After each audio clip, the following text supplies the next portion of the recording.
stitcher. Today I thought I'd talk to you a little bit about how I sew and the things that I've found that help make sewing enjoyable with a disability.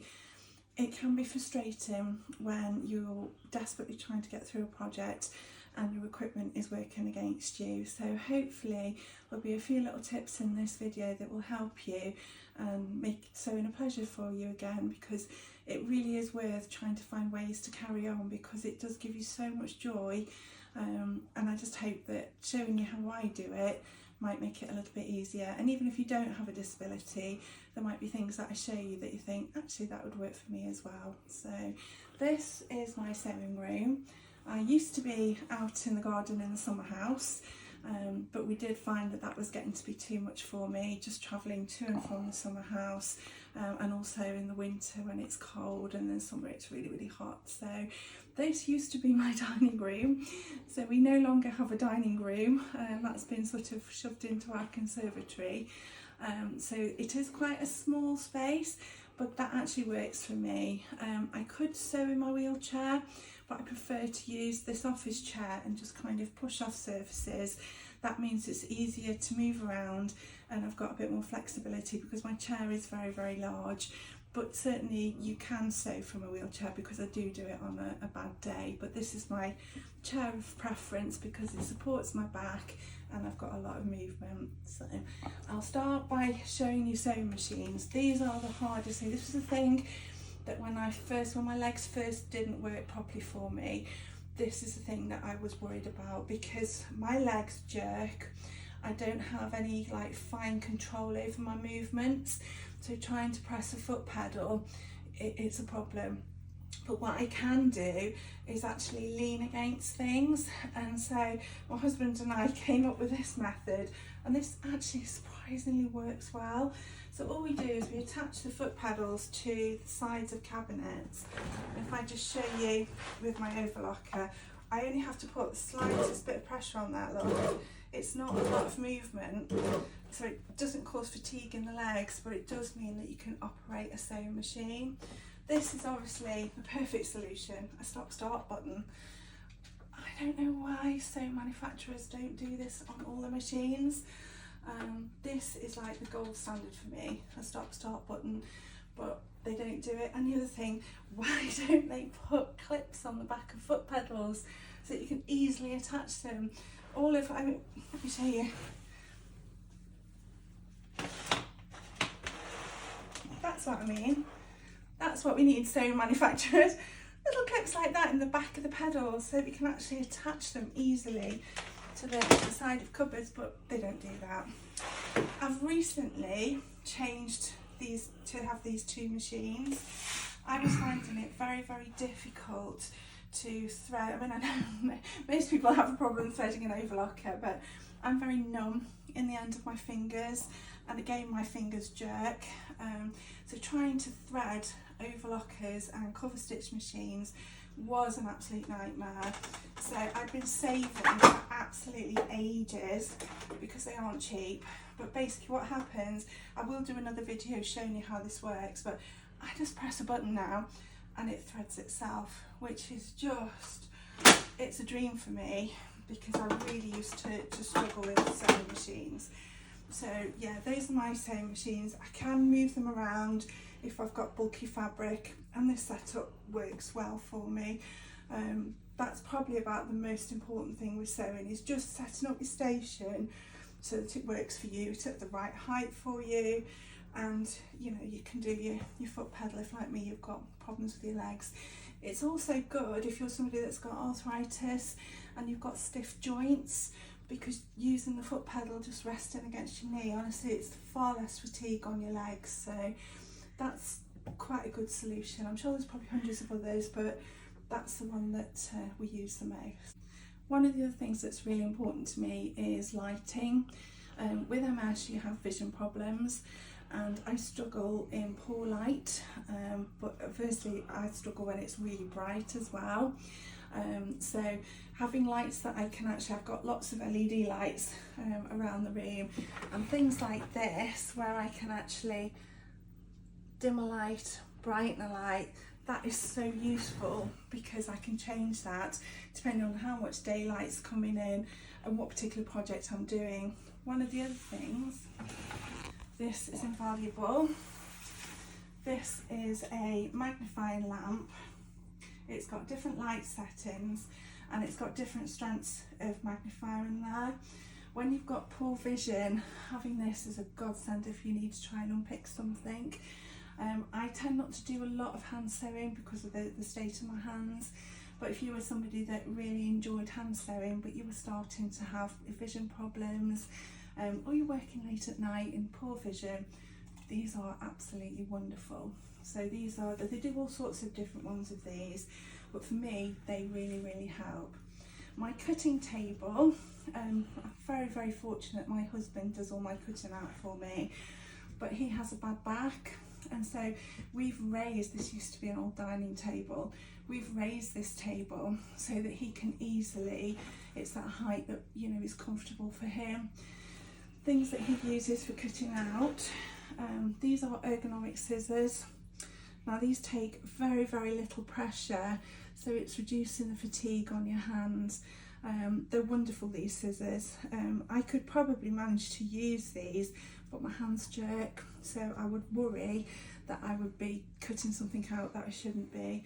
And his favourite tool actually, rather than the ergonomic scissors, is the rotary cutter. It took a little bit of getting used to, but now this is definitely his cutting method of choice, and we use a little one for any sort of tight curves, or if you're cutting out lingerie, anything like that. This little tool is really handy. So that's our cutting equipment. The other thing that I use an awful lot is a dressmaker's dummy, Dressform. I don't know whether you've noticed, but I've just recently had the UK's first seated Dressform, because getting changed, putting garments on and off for me is a bit of a nightmare. I struggle to get undressed and dressed again, and I find it very tiring. So I always tissue fit. That way I don't have to make a garment and keep putting it on.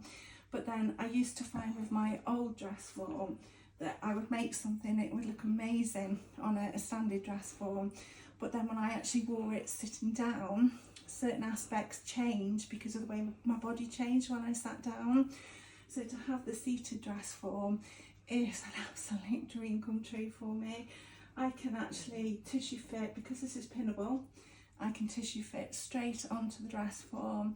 Once I've tissue fit, I've actually fit the fabric on there, and I don't have to keep trying it back on from on, because it's actually made to, you know, it's a 3D scan of me. So that is invaluable for me, being in the wheelchair, because it just makes life so much easier. I understand that a lot of people, you know, wouldn't have that, but if you're just using a normal Dressform, you can use a Dressform, and you can pick them up quite cheaply from second-hand shops if you can't afford to get a new one. They really do make a difference. They make it so much easier, rather than having to keep, you know, changing and trying things on all the time. I've just got a few pieces of equipment that I just want to show you, just little things that I've found over the years that have made it easier. Minerva have supplied some additional equipment here, so some of it is things I've been using for years, other it is equipment that Minerva have very kindly given me to demonstrate to you today. Because my fingers are numb, I find it very hard to grip pins, so these are something that I've been using for a long time. The clips are wonderful because they're easy for me, I can hold them, and they really do hold the fabric well.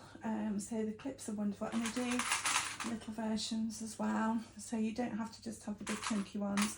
So if you're doing, you know, a really intricate collar or lingerie, the little clips are very useful. Now, having said I struggle with pins, these are new on the market. I didn't know these existed. These are Easy Grip pins. Now these have got like little bubbles on the top that make it so much easier to actually hold these pins, and even when my fingers are completely numb, I can still actually see that I can hold that pin. So for me, that would be a way of actually using pins, whereas before I could never do that. So I do love those. I really struggle with hand sewing. and this is something that I've recently discovered, self-threading needles.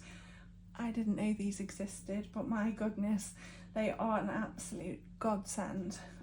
They do exactly what they say on the tin. They thread themselves basically. They've got a little groove in the top of the needle, and I'll just show you how easy they are to thread. Please excuse me shaking. This is what happens when I try and focus on anything intricate. If you can see, I've just put that over the top, and you just pull the cotton down, and that's it. That's that needle threaded.